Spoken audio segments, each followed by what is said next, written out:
18 જાન્યુઆરી 2024 અને સ્થળ વડોદરાનું હરણી તળાવ. બપોરના સમયે સર્જાયેલી બોટ દુર્ઘટનાને આજે 1 વર્ષ વીતી ચૂક્યું છે. આ સર્જાયેલ દુર્ઘટનામાં પોતાના વાલસોયા બાળકોને ગુમાવનાર પરિવારો આજે પણ ન્યાયની રાહ જોઈ રહ્યા છે. પોતાના વાલસોયા બાળકોને ગુમાવીને આજે પ્રથમ વર્ષી છે, ત્યારે પીડિત પરિવારનું દર્દ છલકાઈ ઉઠ્યું હતું. 18 જાન્યુઆરી 2024ની નમતી બપોરે હરણી તળાવમાં પિકનિકના નીકળેલા ન્યૂ સનરાઈઝ સ્કૂલના માસૂમ બાળકો સવાર હતા. એ બોટ ડૂબી ગઈ હતી અને ગણતરીના જ મિનિટોમાં 12 બાળકો અને 2 શિક્ષિકાઓ મળી 14 જિંદગી ભૂતકાળ બની ગઈ હતી. સમગ્ર રાજ્યને હચમચાવી મૂકનારી આ ઘટનાને 1 વર્ષ થઈ ગયું હતું. છતાંય મૃતકોના પરિવારજનો આ ઘટનાને યાદ કરતા ધ્રુજી જાય છે. આજે પીડિત પરિવારજનો દ્વારા પોતાના સંતાનોને શ્રદ્ધાંજલિ આપવાનો તેમજ હરણી એરપોર્ટથી ઘટના સ્થળથી હરણી લેક સુધી મૌન રેલીનું આયોજન કરવામાં આવ્યું હતું. મૃતક રોશનીના પિતા પંકજ શિંદેએ કહ્યું હતું કે અમારી ઘરની રોશની છીનવાઈ ગયાના 1 વર્ષ થઈ ગયું છે.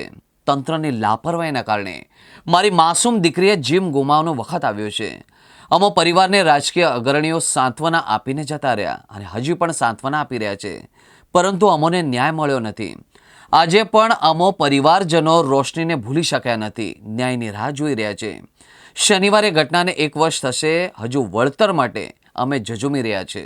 વિરોધ કરવાની તો એ લોકોને માર્યા, એનામાં થોડી પણ એ હોતી તો એ આજે એના પોતા માટે પ્રોટેક્શન આપે છે.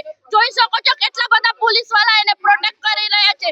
તો એ જે એની બધી સ્કૂલ ચલાવી રહ્યા છે, તો એની પહેલી જિમ્મેદારી છે કે એ છોકરા માટે પ્રોટેક્શન કરે. એને છોકરા માટે હું પ્રોટેક્શન કરું? આમ કે મેં આમના કહે છે કે કોટિયાવાળાનો વાક છે, કોટિયાનો વાક છે. કોટિયાવાળા 3 મહિના પછી છોડી દીધા, એને શું એક્શન લીધી? એના માટે એના બાળકો માટે એ ગુનેગાર હતો ને, તો એને એક્શન કેમ નહીં લીધી? કે કેમ કોટિયાવાળાને છોડ્યા? તો એનો કશું ફરક જ નહીં પડતો. એનો ફરક પડતો તો આજે બાળકોને વરસ થયો છે. આજ 7:30 વાગે એના હાથે અમે સોંપ્યા હતા બાળકો. એને શું શ્રદ્ધાંજલિ આપી બાળકો માટે?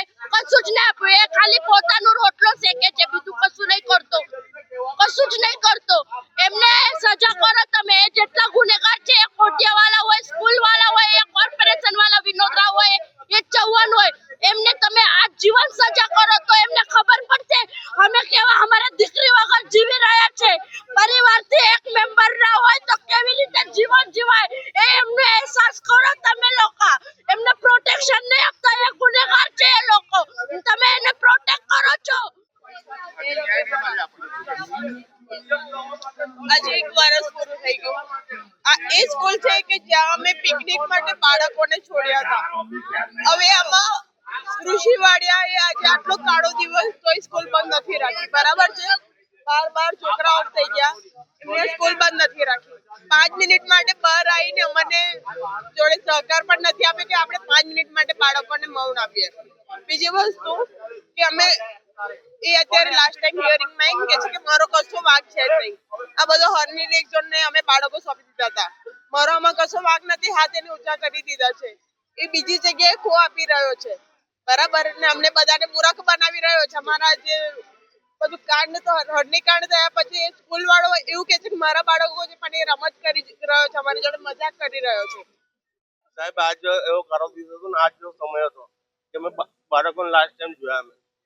અને સ્કૂલ અત્યાર સુધીના કાર્યવાહીમાં સ્કૂલ એમ કહીને બચી જાય છે કે હું તો હની લેક્ઝોનને બાળકો સોંપી દીધા હતા, પણ અમે તો બાળકોએ સ્કૂલને સોંપ્યા હતા. ને બીજી વસ્તુ, જ્યારે જવાબદારીથી હરી રહ્યો છે ને, ત્યારે અમે એક જ સવાલ કહીએ છીએ ને કે જ્યારે 56 સીટની બસમાં તું 90 છોકરાઓને ભરીને જાય છે, ત્યાં તું પહેલા જ ઓવરલોડિંગનું કામ કરી રહ્યો છે અને તું ત્યાં બેદરકારી દાખવી રહ્યો છે ને તું એવું કહે છે કે મારી કોઈ ભૂલ નથી. તમે અને જ્યારે પહેલું જ સ્ટેટમેન્ટ તમે બીજા કવર કર્યું હતું કે આ બાળકો મારા હતા, બરાબર છે? તો બાળકો તારા હતા, બાળકના વાલીએ હાઈકોર્ટમાં પિટિશન દાખલ કરી, તો તારી તાકાત હતી કે છોકરાઓને ન્યાય અપાવો છે તો સુપ્રીમમાં તું ના લડી શકે અમારા માટે. અત્યારે કોઈ લેવલનું એ અમારે ન્યાય માટે કર્યું નથી એને. અને પાછું એવું કહે છે કે મારી કોઈ બી એ નથી, ભૂલ નથી. તો હાઈકોર્ટ અને સુપ્રીમ કોર્ટ પર મને ભરોસો છે, તમે ન્યાય મેળવીશું. વડોદરા શહેરમાં ગયા વર્ષે જાન્યુઆરી 2024 18 તારીખને સાંજે 4 વાગે હરણી લેક ઝોન ખાતે વડોદરા શહેરની આ મારા વોર્ડ વિસ્તારની શાળા 12 બાળકો અને 2 શિક્ષિકાઓના કરુણ મોત નીપજ્યા હતા. બોટ પલટી જવાના કારણે આ બાળકો ગુજરી ગયા. આજે 1 વર્ષ પૂરું થયું છે ત્યારે આજે અહીંયા એમના વાલીઓ શાંતિપૂર્વક એમને શ્રદ્ધાંજલિ આપવા ઉપસ્થિત થયા છે. સાથે અમે અમારા વોર્ડના કાઉન્સિલરશ્રીઓ પણ સાથે ઉપસ્થિત રહીને તેમના દુઃખમાં સહભાગી બનવા ઊભા થયા છે. એમને ક્યાંય હજુ સુધી વર્ષ થયું પણ ન્યાય નથી મળ્યો, એટલે એમનો ખૂબ આક્રોશ છે. વળતર નથી મળ્યું એ બાબતે પણ એમનો આક્રોશ છે. સૌથી મોટો આક્રોશ એ છે કે આજે શાળા સંચાલકોની માનવતા જેમ મરી પરવારી હોય એમ આજે શાળા પણ ચાલુ રાખી છે, રાબેતા મુજબ ચાલુ રાખી છે. ત્યારે એ જોઈને વધારે આજે દુઃખ અનુભવી રહ્યા છે માતાઓ, બાળકો, એમના નાના ભાઈઓ બહેનો, એમના પરિવારના લોકો આજે અહીં ઉપસ્થિત રહીને જ્યારે નિષ્ઠુર શાળા સંચાલકોએ શાળા ચાલુ રાખી છે ત્યારે એમનો આક્રોશ છે. આજનો દિવસ એટલે 1 વર્ષ પહેલાનો આ કાળો દિવસ. આ દિવસે હરણી લેક ઝોનમાં બોટ દુર્ઘટના થઈ હતી. એમાં 12 બાળકો, 2 શિક્ષકોના મૃત્યુ થયા હતા. આપ પણ અહીંયા હાજર હતા, અમે લોકો પણ હાજર હતા. શિક્ષિકાને બચાવવાના પ્રયાસ કર્યા. સાથે જોવા જઈએ તો જે બોટ હતી એમાં સંખ્યા કરતા વધારે બેસાડેલા હતા, એના કરતા બોટ પલટી મારી ગઈ. ત્યારબાદ જોવા જઈએ મૃત્યુ થયા બાદ લેક ઝોનના માલિકો સામે કેસ કરવામાં આવ્યો, પરંતુ જામીન પાત્ર હોવાથી છૂટી ગયા. શાળા સંચાલકો જે છે એને હાથ કંકરી ગયા. વડોદરા મહાનગરપાલિકા એક ચાલ ચલી હતી, એક અધિકારીને એના પેન્શનના દર મહિને 5,000 રૂપિયા કપાય તેવો પ્રયાસ કરીને મોટા મગરોને બચાવવાનો પ્રયાસ કર્યો છે. 12 બાળકો, શિક્ષકોના મૃત્યુ જ્યારે થયા છે ત્યારે આજે શ્રદ્ધાંજલિ આપવા આપ પણ છો, અમે પણ આવ્યા છે. ત્યારે સરકારને વિનંતી કરીએ છીએ, વડોદરા મહાનગરપાલિકાને વિનંતી કરીએ છીએ, શાળા સંચાલકે વિનંતી કરે છે, કઈ નહીં તો 12 બાળકો સામે એકવાર બેસીને માફી તો માંગી લો. કમસે કમ ઘોર અપરાધ થઈ ગયો છે. તમે બચવાનો પ્રયાસ કરો છો, બચી જશો, પરંતુ કુદરતની જ્યારે થપાટ પડશે ત્યારે કોઈ બચી નહીં શકો. આજે લેક ઝોન ખાતે હવે 12 બાળકો, 2 શિક્ષકોને શ્રદ્ધાંજલિ આપની સાથે આપવા આવ્યા છે. તમામ જનતાને કહીશ, સૌ એકત્ર થાવ અને શ્રદ્ધાંજલિ અર્પે તેવી અમારી માંગ.